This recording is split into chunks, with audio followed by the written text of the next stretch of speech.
जय हिंद दोस्तों। डिस्क्लेमर पढ़ लीजिएगा, मैं सेबी पंजीकृत सलाहकार नहीं हूं दोस्तों। बात करेंगे आज यूपीएल के बारे में। यूपीएल का आज मीटिंग था और इस मीटिंग में बहुत ज़बरदस्त अनाउंसमेंट हुए हैं मर्जर और डिमर्जर दोनों के लिए।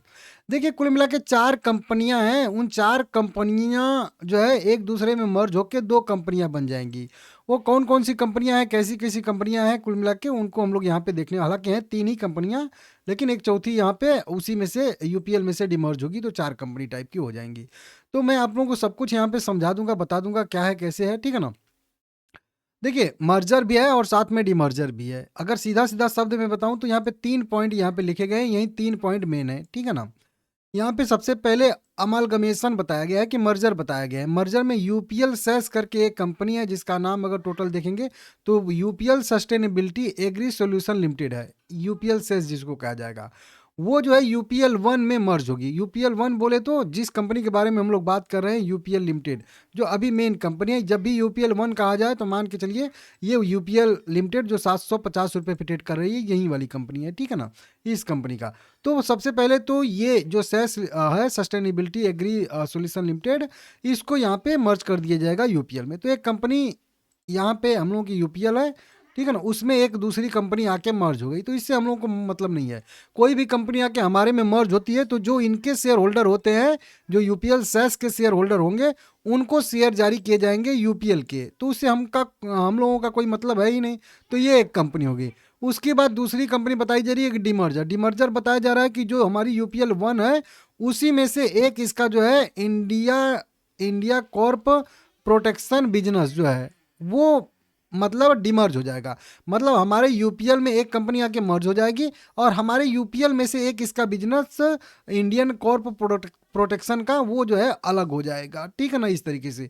तो ये हो जाएगा डिमर्जर। अब जब कोई भी कंपनी हमारे कंपनी से, कोई भी हमारे कंपनी का बिजनेस डिमर्ज होगा, अलग होगा, तो उसका हमको जो है शेयर चाहिए, क्योंकि हमारी कंपनी से हमारा कंपनी का हिस्सा अलग हो रहा है, ठीक है ना। तो ये इसके बारे में हम लोग बात करेंगे। इसको कहेंगे हम लोग यूपीएल टू, ठीक है ना। ये यूपीएल टू हो गई, कंपनी डिमर्ज हो गई। अब ये यूपीएल टू कंपनी डिमर्ज हुई है, इसी में एक और इनका यूपीएल कैमन करके बिजनेस करके है, ठीक है ना। यहाँ पे भी इनमें भी देखेंगे तो वहीं कॉर्प प्रोटेक्शन का भी कुछ इस तरीके से बिजनेस है।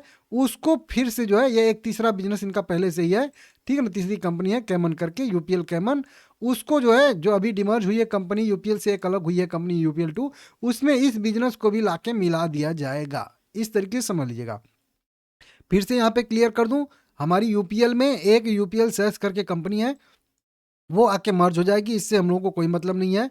फिर हमारे यूपीएल में से एक कंपनी अलग होगी जिसको यूपीएल टू कहा जाएगा, इससे हम लोगों को मतलब है, इसके हमको शेयर चाहिए, क्योंकि हमारी कंपनी से डिमर्ज हो रही है, हमारे पास यूपीएल के शेयर हैं, तो हमारी कंपनी से डिमर्ज हो रही है, इसके शेयर चाहिए। अब जो कंपनी डिमर्ज हो रही है उसी कंपनी में एक अलग दूसरी कंपनी और है जो आके और मिल जाएगी, तो इस कंपनी से भी हम लोग को मतलब नहीं है, क्योंकि कोई भी कंपनी आके मिले, चाहे जो डिमर्ज हो रही है कंपनी उसमें या हमारी कंपनी में, हमसे मतलब नहीं है। हमारे कंपनी का जिस मतलब जो शेयर है, हमारा जो शेयर है उसमें से कोई कंपनी अलग होगी तो मुझे हिस्सा चाहिए।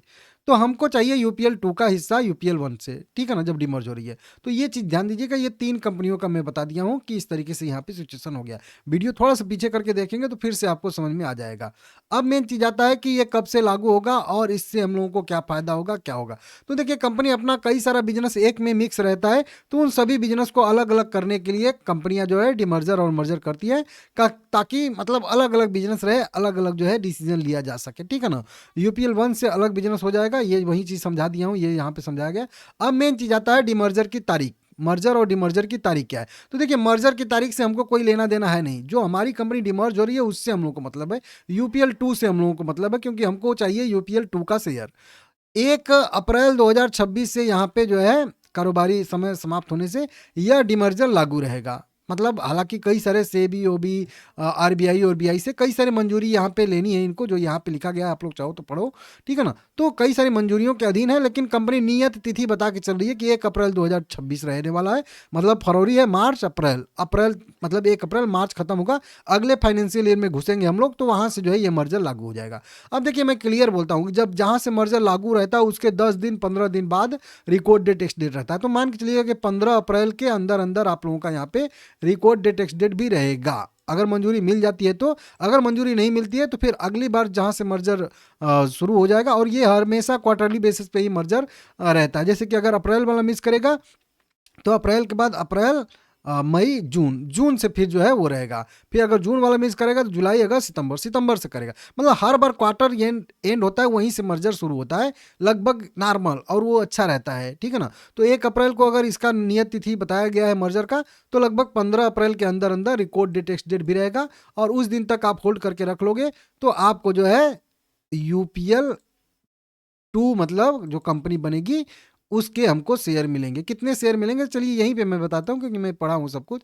1:1 का रेशियो निकल के सामने आ रहा है, ठीक है ना। हर एक शेयर के बदले में एक शेयर आपको UPL का मिलेगा। अगर आपके पास 100 शेयर रहेंगे UPL 1 के, ठीक है ना, तो आपको UPL 2 के 2 शेयर मिलने वाले हैं, बस इतना आप समझिएगा। और अप्रैल में मतलब इसका लगभग रिकॉर्ड डेट, टेक्स्ट डेट रह सकता है। जो भी इंपॉर्टेंट चीज़ें हैं वो यहाँ पे देखिए मैं मार्क करके यहाँ पे आप लोगों को अच्छे से बताया हूँ। उसके बाद कितना उसका UPL में जो कैमन वाला बिजनेस ऐड होगा, उनको कितना शेयर जारी होगा, वो सारा का सारा डाटा भी यहाँ पे है। लेकिन उससे मतलब नहीं है किसके पास हिस्सेदारी है, किसको वो शेयर जारी होंगे, उससे हम लोगों को उतना कुछ खास ज़्यादा जो है यहाँ पे मतलब है नहीं। ये आप लोग समझ लीजिएगा, सीख लीजिएगा, ठीक है ना।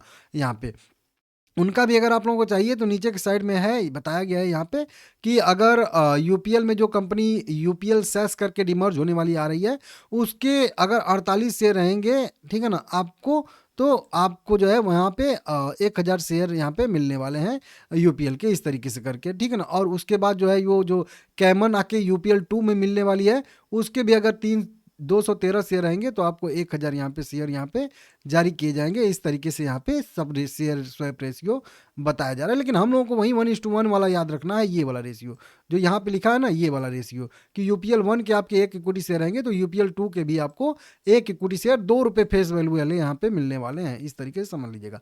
तो ये सारा का सारा अपडेट है, क्या क्या बिजनेस किस में रहेगा, इस तरीके से यहाँ पे है। देखिए UPL में जो रहेगा, इसका मेन जो बिजनेस है वो सारा का सारा रहेगा। और UPL 2 में जो इनका जो है वही फसल सुरक्षा वाला जो भी बिजनेस है वो वहाँ पे रहने वाला है। तो इसको आप लोग देख लीजिएगा। आगे भी कोई अपडेट आएगा तो मैं बताऊंगा, रिकॉर्ड डेट, टेक्स्ट डेट। हालांकि अभी इसमें टाइम लगेगा, इसको बहुत ज़्यादा दिमाग लगाने की जरूरत नहीं है, ठीक है ना। इसको देख लीजिएगा आप लोग, ठीक है ना। UPL 1 में, UPL में कृषि, विविध कृषि विशिष्ट रसायनों पर केंद्रित करेगी। और UPL 2 जो है वो ग्लोबली भी काम करेगी, जो भी बिजनेस एड होगा। और एक समर्पित शुद्ध रूप से फसल संरक्षण व्यवसाय इसमें रहने वाला है। इसको देख लीजिएगा आप लोग, ठीक है ना। वीडियो पसंद आई है तो लाइक करिएगा, चैनल को सब्सक्राइब करिएगा। और ये UPL 2 लिस्ट होगी लगभग कह लीजिए कि अप्रैल के बाद मई, जून, जुलाई के आसपास लिस्ट होगी, ठीक है ना।